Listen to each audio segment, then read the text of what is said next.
All India Radio presents Morning News.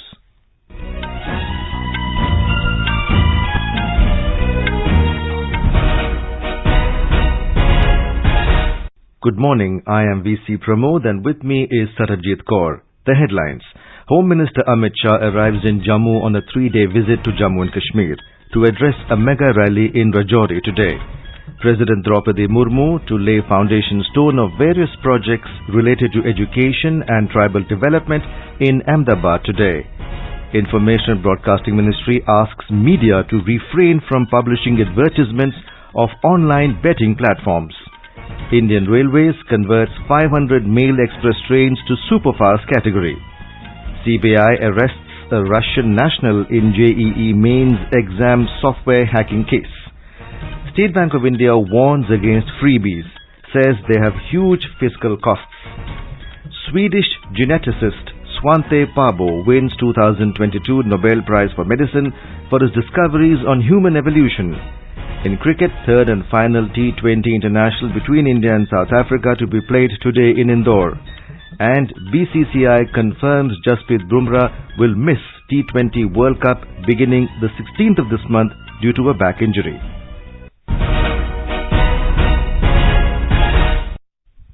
Union Home Minister Amit Shah arrived in Jammu yesterday evening on a 3-day visit to Jammu and Kashmir.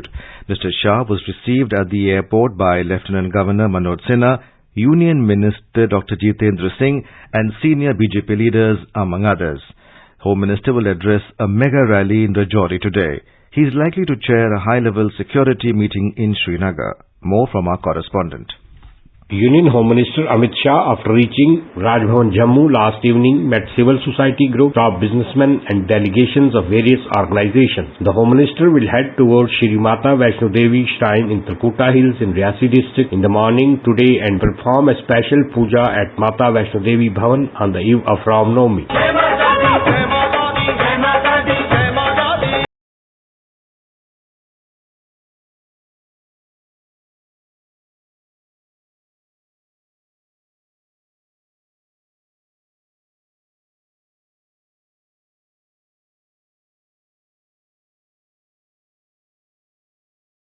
After paying obeisance at Vaishno Devi Temple, Shah will proceed towards border district of Rajouri where he will address a massive rally at Rajouri bus stand. The Home Minister is likely to make an announcement of giving scheduled tribe status to the Pahadi population of twin border districts of Rajouri and Poonch during the rally. In the afternoon, Shah will meet a selected group of BJP leaders at the Convention Centre Jammu and will also launch some developmental projects and lay the foundation stone of some new projects before leaving for Srinagar in the evening. On October 5, the Home Minister will address a mega public rally at Baramulla Sports Stadium. He will also chair a high-level security meeting along with Lieutenant Governor Manoj Sinha, Army, Security Forces, officials of the Home Ministry and various security agencies at Raj Bhavan Srinagar in the afternoon. The Home Minister may also visit some families of police martyrs in Kashmir. This is N. Gulshan Rana for AR News Jammu.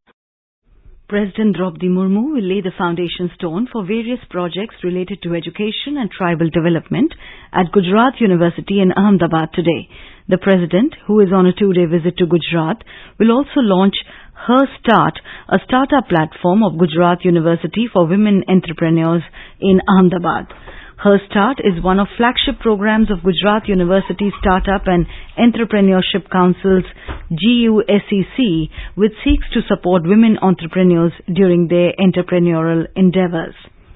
Yesterday, President inaugurated and laid the foundation stone for various projects worth 1,330 crore rupees at the GMERS campus in Gandhinagar. Addressing the gathering, Ms. Murmu said, these projects will contribute to the people's welfare. The President lauded Gujarat Governor Acharya Devrat's efforts towards spreading awareness about natural farming among farmers. The President said farmers of Gujarat have come up with several successful experiments in the field of agriculture development. She said Gujarat holds a 20% share in national agriculture produce. देश की लगभग 5% आबादी गुजरात में निवास करते हैं, लेकिन कुल राष्ट्रीय कृषि उत्पादन का लगभग 20% योगदान गुजरात के किसान भाई बहनों द्वारा किया जा रहा है। गुजरात में किए गए कृषि विकास के सफल प्रयोग पूरे देश में अपनाए जा रहे हैं। मैंने 2 लिफ्ट इरिगेशन प्रोजेक्ट का उद्घाटन किया है। ऐसी परियोजनाओं के कार्यान्वयन होने से गुजरात के किसान भाई बहन और भी अधिक लाभान्वित होंगे। Information and Broadcasting Ministry has again issued an advisory to media to refrain from publishing advertisements of online betting platforms. It said some online offshore betting platforms have started using news websites as a surrogate product to advertise their betting platforms on TV channels. The ministry has written a letter to private satellite television channels and online curated content OTT platforms. The advisory said that gambling is prohibited in most parts of the country and it poses significant financial and socio-economic risk for the consumers, especially youth and children. The ministry said it has observed that promotional content and advertisements of betting platforms are still visible on certain news platforms and OTT platforms. Central Bureau of Investigation (CBI) has arrested a Russian national for allegedly hacking the iLeon software, the platform on which the JEE Mains 2021 examinations were conducted. Mikhail Shargin was held in the course of the ongoing investigation into a case related to allegations of irregularities being committed in the JEE Mains exam 2021. He hacked the software, CBI said. Shargin was detained by the Bureau of Immigration at the IGI airport in Delhi after arriving from Almaty, Kazakhstan. State Bank of India has warned against freebies, saying that they have large fiscal costs and cause inefficiencies by distorting prices and misallocating resources. Citing an example of just 3 states, SBI's Chief Economic Advisor Soumya Kanti Ghosh said annual pension liabilities of Chhattisgarh, Jharkhand and Rajasthan are estimated at 3 lakh crore rupees. In its economic report, SBI suggested that the Supreme Court-led panel cap such welfare schemes at 1% of the state's GDP or 1% of its own tax collection. The report said in relation to the state's own tax revenues, pension liabilities of Jharkhand are 217%, Rajasthan 190% and Chhattisgarh 207%. The SBI report also flagged the off-budget borrowings of states, which are loans raised by state-owned entities and guaranteed by the states, to have reached around 4.5% of GDP in 2022. The DGP of Jammu and Kashmir Prisons Department, Hemant Kumar Lohia, was found dead at his residence in Jammu under mysterious circumstances last night. Police have started an investigation from all angles, including murder. His servant is being suspected of having murdered him. Additional Director General of Police, Jammu Zone, Mukesh Singh said the domestic help is absconding and a search for him has started.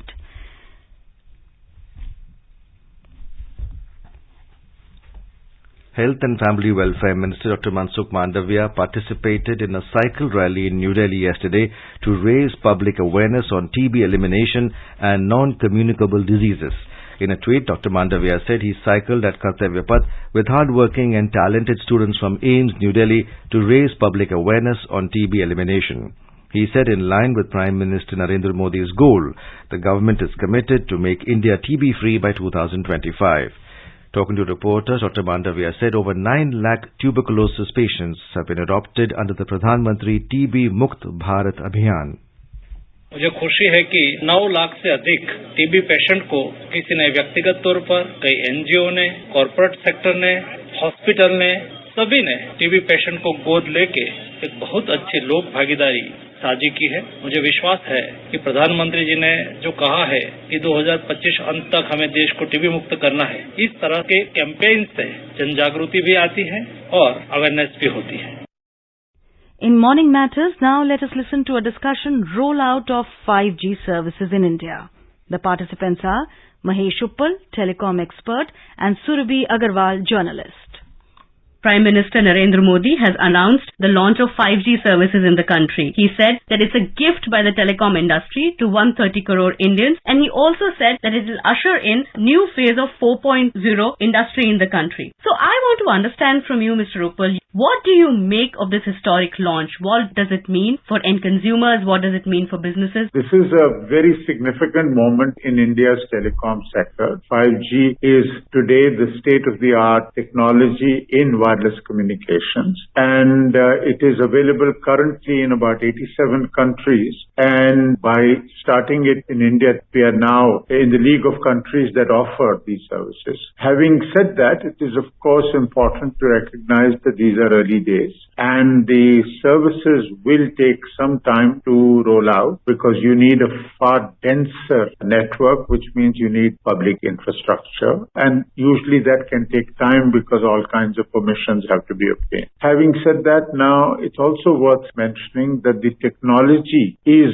very, very powerful. It will enable essentially three things. One, that it will give you many times greater data speeds. It will also give you very low latency. In other words, response time will be much shorter than it is currently. Similarly, a key thing is that it will also support what is called the Internet of Things, that we are used to communications between human beings and to some extent between, little devices. We have watches and we have other things which are connected to the network. But 5G will enable this to happen on a very, very great scale. Literally billions of devices can now be connected using 5G technology. Mr. Uppal, according to you, which are the industries which are expected to lap this up faster than others, and where we'll see the use cases coming up fairly quickly as compared to others? I think manufacturing is one area where clearly 5G will have a huge impact, particularly in automation of factories, etc. Similarly, I would expect logistics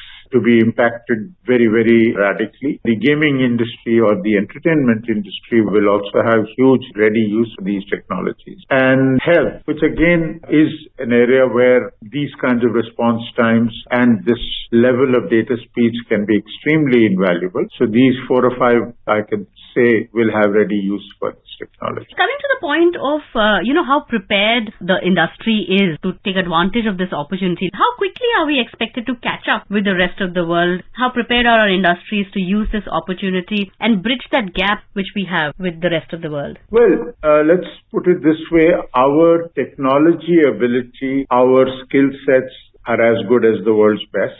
So I don't think that is holding us back. But yes, our market, our demographics in terms of the fact that some people are able to afford and pay for premium services and others are still struggling with 2G, etc. That complicates things because these services are going to be deployed commercially. So if the players will try and focus on and prioritize those areas where they expect good returns on their investment. So that means that our network, our 5G network, will not be all pervasive for at least a couple of years. Coming to the telecom operator, if we compare the preparedness of the three telcos to launch the 5G services, so what is your sense of the preparedness of the telcos? Which are the ones which are expected to launch it faster and bring it to enterprises as well as the people quicker than the others? Well, I would expect Jio and Airtel. Airtel has already technically started its services. And of course, Mr. Ambani himself mentioned that by the end of next year, he expects sort of taluka level or tehsil level rollout of 5G services. Vodafone Idea also has said in other fora that it has all the spectrum it needs for a 5G rollout and will do so. And I think Vodafone also would be aware that it has a very large enterprise business where the rollout of 5G services will be very critical. So I don't expect any of the three major operators to delay the rollout of 5G services. In summary, India is joining the League of 87 nations which have 5G services and huge use cases, not just for end consumers but also for enterprises, be it in the space of gaming, education, health, etc. Thank you so much for joining Mr. Uppal today. Thank you very much. You are listening to the morning news on All India Radio. A reminder of the headlines before we move on. Home Minister Amit Shah arrives in Jammu on a 3-day visit to Jammu and Kashmir to address a mega rally in Rajouri today. President Draupadi Murmu to lay foundation stone of various projects related to education and tribal development in Ahmedabad today. Information and Broadcasting Ministry asks media to refrain from publishing advertisements of online betting platforms. Indian Railways converts 500 mail express trains to Superfast category. CBI arrests a Russian national in JEE Mains exam software hacking case. State Bank of India warns against freebies, says they have huge fiscal costs. Swedish geneticist Svante Pääbo wins 2022 Nobel Prize for Medicine for his discoveries on human evolution. In cricket, third and final T20 international between India and South Africa to be played today in Indore, and BCCI confirms Jasprit Bumrah will miss T20 World Cup beginning 16th of this month due to back injury. For quick news updates round the clock, follow us on our Twitter handle at AIR News Alerts. देश भर में धूम मचाए ज्ञान का ये उपहार, mobile पे आजादी क्वेस्ट आया आजादी का इतिहास। डाउनलोड करे आजादी क्वेस्ट, ये लो जीतो ढेरों इनाम, मौका पाए जुड़ने का रेडियो और डीडी के साथ। सिर्फ खेल नहीं उत्सव है, आजादी का अमृत महोत्सव है, आजादी का अमृत महोत्सव है। डाउनलोड करें आजादी क्वेस्ट ऐप और पाएं ढेरों इनाम। Prime Minister Narendra Modi will visit Himachal Pradesh tomorrow to inaugurate and lay the foundation stone of projects worth over 3,650 crore rupees. During the visit, he will inaugurate AIIMS Bilaspur, which foundation stone was also laid by the Prime Minister in October 2017. The AIIMS, constructed at a cost of over 1,470 crore rupees, is a state-of-the-art hospital with 18 specialty and 17 super specialty departments, 18 modular operation theatres and 750 beds. Spread over 247 acres, the hospital is equipped with 24 hours emergency and dialysis facilities. Talking to AIR News, Himachal Pradesh CM Jairam Thakur said, प्रधानमंत्री जी का बहुत एक स्नेह का एक रिश्ता है और बिना मांगे हिमाचल प्रदेश को एक नहीं अनेकों योजनाएं, और हिमाचल जैसे छोटे प्रदेश के लिए ऑल इंडिया मेडिकल इंस्टीट्यूट मिलना और उसका इनॉग्रेशन के लिए आना, और इन्होंने ही फाउंडेशन स्टोन भी किया था और वो भवन बन करके तैयार हुआ, को डेडिकेट कर रहे हैं। और उसी तरह से हमारे बिलासपुर में ही हाइड्रो इंजीनियरिंग कॉलेज का उसका इनॉग्रेशन वहां पर होने वाला है, और उसके साथ साथ में मेडिकल डिवाइस पार्क जो है वो कभी शिलान्यास हो रहा है। साथ में 4 लेन जो हमारा बद्दी का इलाका है, बद्दी में जो हमारी जो इंडस्ट्रियल एरिया है उसमें भी एक शुरुआत हो रही है 4 लेन की। तो ये सारे 4 प्रोजेक्ट, मेजर प्रोजेक्ट्स वो हिमाचल प्रदेश को जो है वो मिलकर के हिमाचल की विकास को, हिमाचल की प्रगति को बहुत गति देने के लिए प्रधानमंत्री जी ने ये काम किया। ऑल इंडिया मेडिकल इंस्टीट्यूट के आने के पश्चात जो है डॉक्टर्स की 100 पोस्टें इसमें और एडिशन होगी।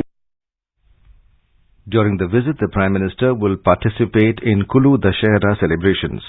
The festival is unique in the sense that it is the congregation of more than 300 deities of the valley. It will be the first time ever that the Prime Minister of the country is participating in the Kulu Dashera celebrations.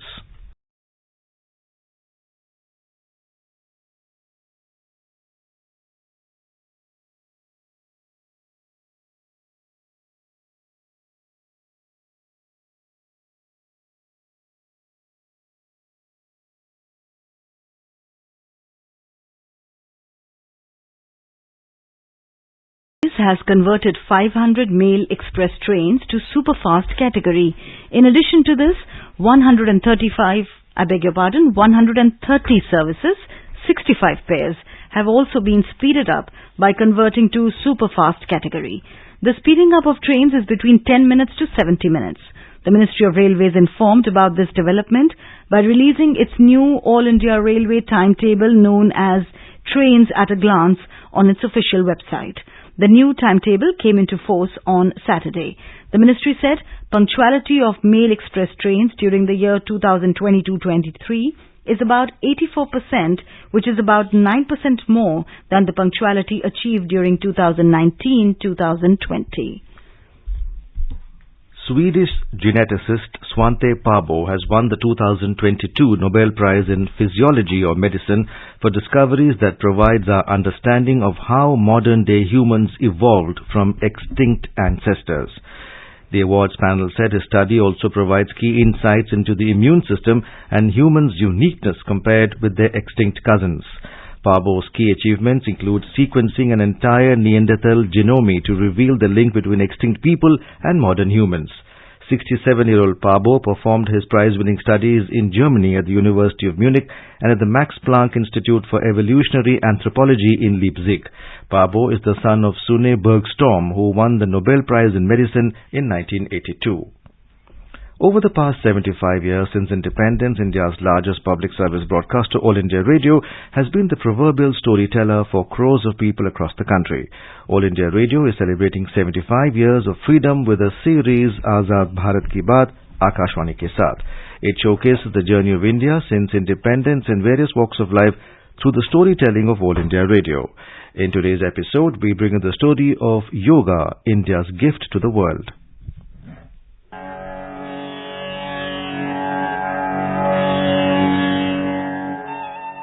The practice of yoga is believed to have started with the very dawn of civilization. Sage Patanjali, who compiled the first yoga philosophy, defines yoga as an ability to control random thoughts and achieve a stillness that creates inner harmony.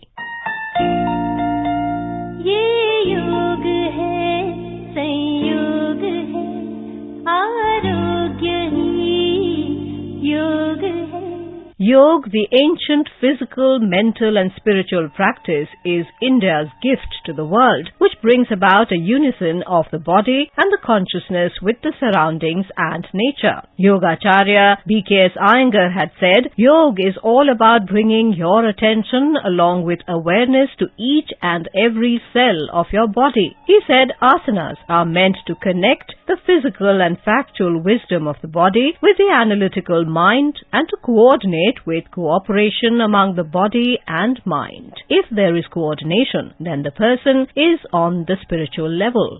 So yoga, for me, as far as I understand, is to unite the body with the mind and taking body and mind together to be in par with the eternal, evergreen state of this self. At the initiative of Prime Minister Narendra Modi, United Nations General Assembly took a historic decision in 2014 to declare the 21st of June as the International Day of Yoga. Prime Minister Modi, during his maiden address to the UN General Assembly, said, Yoga is an invaluable gift of our ancient tradition. It embodies unity of mind and body, thought and action, restraint and fulfillment, harmony between man and nature, a holistic approach to health and well-being. योग हमारी पुरातन पारंपरिक अमूल्य then है. Is a invaluable contribution of our शरीर, country, of our विचार व कर्म, संयम our heart, our व body, उपलब्धि की, our ideology, एकात्मता का, our actions, तथा मानव everything व is प्रकृति a के part beach of our country. सामंजस्य का And in order मूर्त to, रूप है. it's important that ये we have स्वास्थ्य a coordination व कल्याण का between all these. समग्र दृष्टिकोण And है. this is an important योग perspective. केवल व्यायाम भर न होकर Yoga अपने should आप not be से just an exercise तथा for विश्व us, but व प्रकृति के साथ it should be तादात्म्य को प्राप्त करने का a means. माध्यम है. Yoga's inclusion as the world intangible cultural heritage by the UNESCO highlights its global significance and benefits for the entire humanity. It propagates the message Sarve Bhavantu Sukhinah, Sarve Santu Niramaya, which means wishing all happiness and wishing all a disease-free life. People across the world in over 170 countries have embraced yoga in their lives to remain healthy. Indian missions and posts all over the world have channelized great enthusiasm and interest for yoga in their host countries. Special events at iconic global locations from the Eiffel Tower to Mount Everest Base Camp have taken place with the participation of hundreds of thousands of yoga enthusiasts. The word yoga itself connotes unity and signifies an integrated vision of human life. The world today is beleaguered with conflicts, violence, ill health and ill will. Let us collectively rediscover the limitless benefits of this ancient science, which promotes the message of brotherhood and amity in the finest Indian tradition of Vasudhaiva Kutumbakam.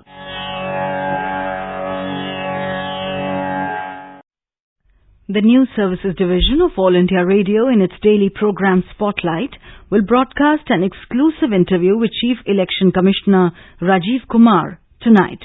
This interview can be heard on FM Gold channel and additional frequencies from 9:15 p.m. This program will also be available on our website newsonair.com and on our YouTube channel News on AIR Official. Star Indian pacer Jasprit Bumrah has been ruled out of the upcoming ICC T20 World Cup 2022 starting 16th of this month due to back injury. Board of Control for Cricket in India, BCCI, has confirmed that its medical team has ruled out Bumrah from the squad after a detailed assessment and in consultation with specialists. The BCCI said it will announce a replacement soon. The 28-year-old, one of the best bowlers in the world, initially pulled out of India's ongoing 3-match T20 series against South Africa with a back injury. At the ICC competition, India is in Group 2 with Pakistan, Bangladesh, South Africa and 2 qualifiers. In cricket, the third and final T20 international between India and South Africa will be played today at Holkar Stadium in Indore. The match will start at 7 p.m. India defeated South Africa by 16 runs in a high-scoring game in their second T20 international at Barsapara Cricket Stadium in Guwahati to gain an unassailable 2-0 lead in the 3-match series on Sunday. At the 36th National Games, services lead the medals table with 68 medals including 32 golds, 18 silvers and 18 bronze. Followed by Haryana with 58 medals including 23 gold, 20 silver and 15 bronze. Maharashtra is on third place with 14 gold medals, 15 silver and 31 bronze. Now let's have a look at the weather across the country today. National capital Delhi will have partly cloudy sky. The temperature will hover between 22 and 35 degrees Celsius. Mumbai is likely to have generally cloudy sky with light rain or drizzle. The minimum temperature was 24 degrees Celsius and the maximum will be around 34 degrees. Kolkata will have generally cloudy sky with a few spells of rain or thunder showers. The minimum temperature was 26 degrees Celsius and the maximum will be around 30 degrees. Chennai is expected to have generally cloudy sky with light rain. The minimum temperature was 26 degrees Celsius and the maximum will be around 33 degrees. Jammu will have mainly clear sky. Temperature will hover between 22 and 34 degrees Celsius. Srinagar will have mainly clear sky. The minimum temperature was 9 degrees Celsius and the maximum will be around 28 degrees. Muzaffarabad will have mainly clear sky. Minimum temperature was 18 degrees Celsius and the maximum will be around 34 degrees. Leh and Gilgit will have mainly clear sky. Temperature in Leh will be varying between 5 and 17 degrees Celsius. In Gilgit, the temperature will hover between 11 and 27 degrees Celsius. In the south, Hyderabad will have partly cloudy sky. The minimum temperature was 22 degrees Celsius and the maximum will be around 32 degrees. And now an overview of today's newspapers. Almost all newspapers have on their front page the news of Swedish paleogeneticist Svante Pääbo winning the Nobel Prize for Medicine. Made in India chopper adds firepower to IAF is the headline in the Hindustan Times. Prachand gives IAF unique advantage is the lead in the Pioneer. IAF gets first made in India attack copters Prachand. Headlines the Asian Age on the Indian Air Force inducting the first fleet of indigenously built light combat helicopter. All the papers have on their front page the news of the Prime Minister's visit to Himachal Pradesh tomorrow to attend Kullu Dashera. And finally, IAF scrambles jets after bomb alert on Iran flight, says the Times of India. All papers have headlined the news of a bomb threat on China-bound Iranian Mahan Air. And now, before we end the bulletin, the headlines once again. Home Minister Amit Shah arrives in Jammu on a 3-day visit to Jammu and Kashmir to address a mega rally in Rajouri today. President Draupadi Murmu to lay foundation stone of various projects related to education and tribal development in Ahmedabad today. Information Broadcasting Ministry asks media to refrain from publishing advertisements of online betting platforms. Indian Railways converts 500 mail express trains to Superfast category. CBI arrests a Russian national in JEE mains exam software hacking case. State Bank of India warns against freebies, says they have huge fiscal costs. Swedish geneticist Svante Pääbo wins 2022 Nobel Prize for Medicine for his discoveries on human evolution. In cricket, third and final T20 international between India and South Africa to be played today in Indore. And BCCI confirms Jasprit Bumrah will miss the T20 World Cup beginning the 16th of this month due to back injury. And with that, we end the morning news. Have a nice day.